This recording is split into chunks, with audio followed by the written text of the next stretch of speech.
तो हमारा शरीर काम नहीं करता, तो प्राणी भी परेशान हो जाती है। जो हमारे अंदर जीव बोल रहा है, मन तो गन्ना खाए को, लेकिन दांत काम ही नहीं करता। तो परमात्मा से निवेदन करती है प्राणी, अभी ये महलों से, इन महलों में मुझे रहना नहीं चाहिए, नहीं है। क्यों? अब मुझे दूसरे महल बनवा दो। और कैसे?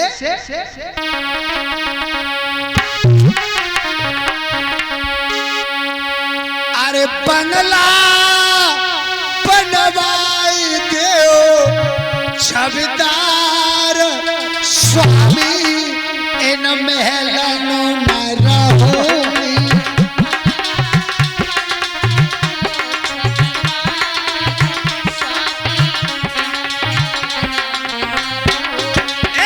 बंगला बनवाई दो छविदार स्वामी, इन महलों में रहोगी।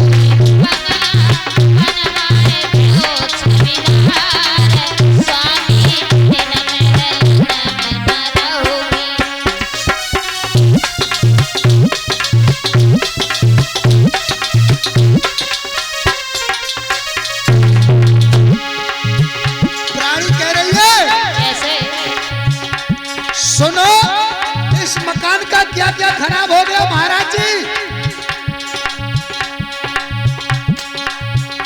जाके रोशनता तभी कर गए, हिरकी के पेच उखड़ गए।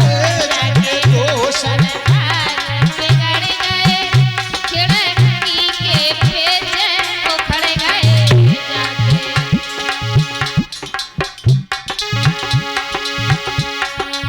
अरे जब चौपट बहे अति बार स्वामी, इन महलों में रहोगी। बंगला बनवाए दो छविदार स्वामी, इन महलों में रहोगी।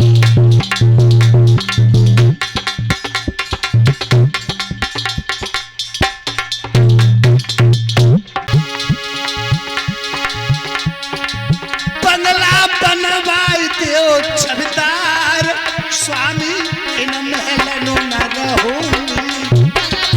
बनवाए दो छविदार स्वामी, इन महलों में रहोगी।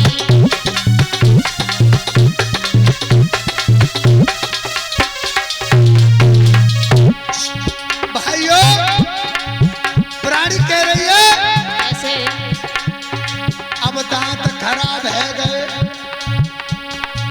हमारे मकान के अंदर। महाराज जी, अगर मकान बनवाते तो एक भीम डलवाते पुगताई के लिए, क्योंकि लैंडर चटक न जाए। और ऐसे हमारे इस काया रूपी शरीर के अंदर एक भीम है। कौन सा? कमर का। ये कमर की जो हड्डी है, जब तक जवानी रहती है तब तक तो सतर्क के चलता है। प्रमाण के लिए प्रत्यक्ष की जरूरत नहीं है। और जब बुढ़ापो आ जाता है, सोई डोकर है जाता है, पिल्लच के चलता है। क्यों? मैं नहीं कह रहा हूं, कभी कह रहा है। चको पिछलो खंबा चटको, आगे को ठटा सब लटको।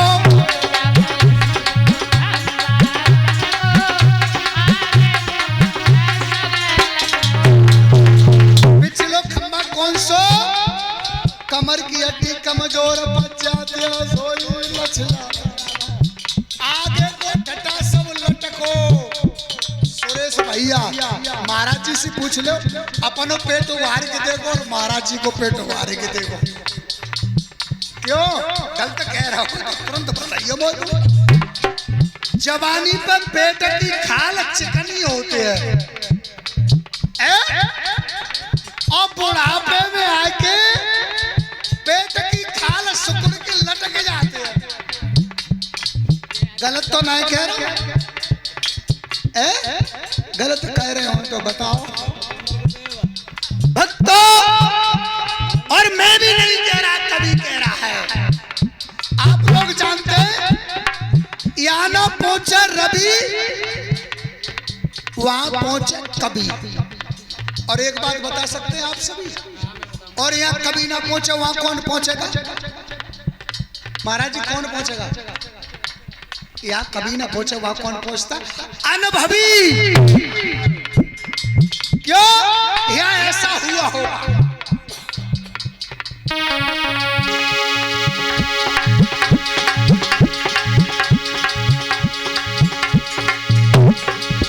कभी कह रहा है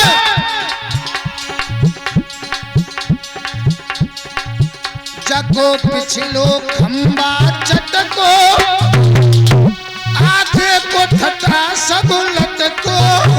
पिछलो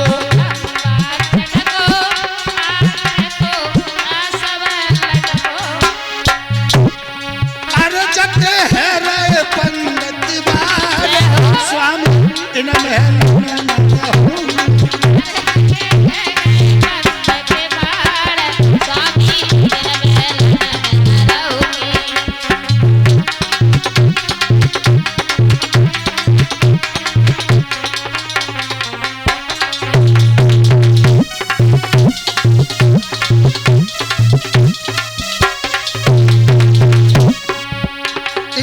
कड़ी में लिखा है साउंड वाले भैया, ये है पप्पू का कहना, कोई सदा अमर न रहना।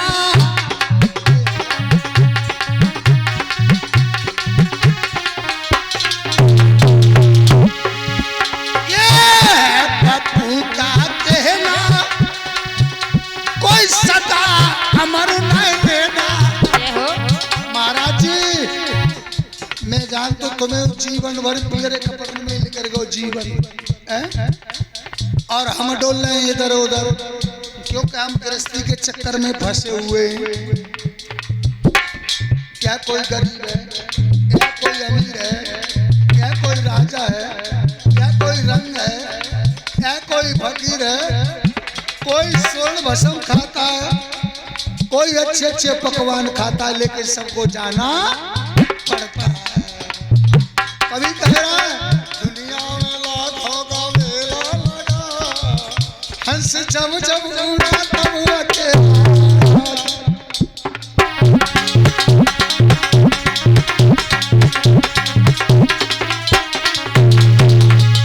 ये है पप्पू का कहना, कोई सदा अमर न रहना।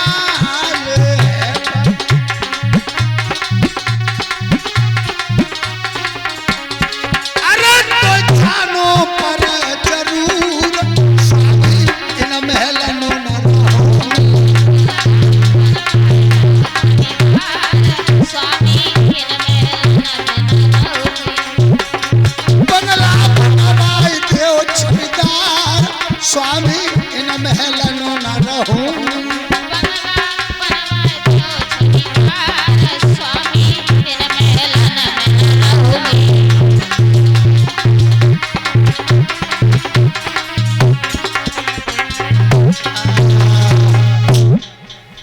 देखिए कारण तो ये है कि एक बात को लेकर के आई। बोले आनंद कंद भगवान की जय। भक्तों सुखदेव जी बोले हे राजन परीक्षित,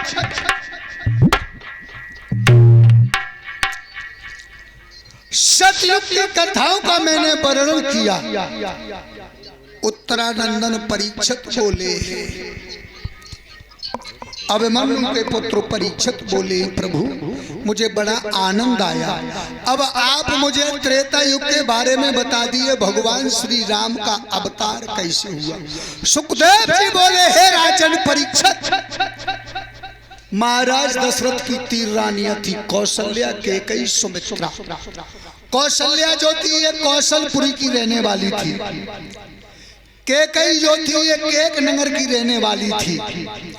कौशल्या और सुमित्रा जो थी ये दोनों बहनें थी।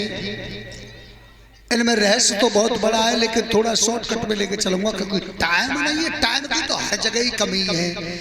कारण ये था कि महाराज कौशल्या के साथ में विवाह करने का निर्णय किया था कौशल ने दशरथ के साथ। अब इधर लंका के राजा रावण के लिए अवगत हुआ कि अगर दशरथ का विवाह हो गया, दशरथ की संतान जो होगी वो तुझे दुखदाई होगी।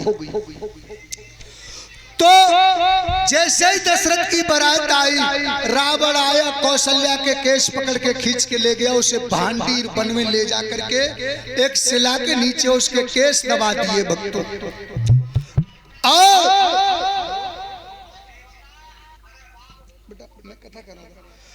केस दबा दिए। महाराज कौशल ने देखा अब मेरी बेइज्जती है, तो अपनी पुत्री सुमित्रा का विवाह किया था। जो सुमित्रा का डोली आ रही थी, कौशल्या रो रही थी। कौशल्या का रोना सुना सुमित्रा ने कहा महाराज ये मेरी बहन रो रही है। महाराज दशरथ ने कहा ठीक है, इसका भी विवाह करके ले जाएंगे हम लोग। जब वहाँ कौशल्या के पास में पहुंचे, उसे शिला से हटाया, और जब हमरे पड़ने लगी हैं तो वहाँ कोई दशरथ की ब्याही गाने वाला नहीं था।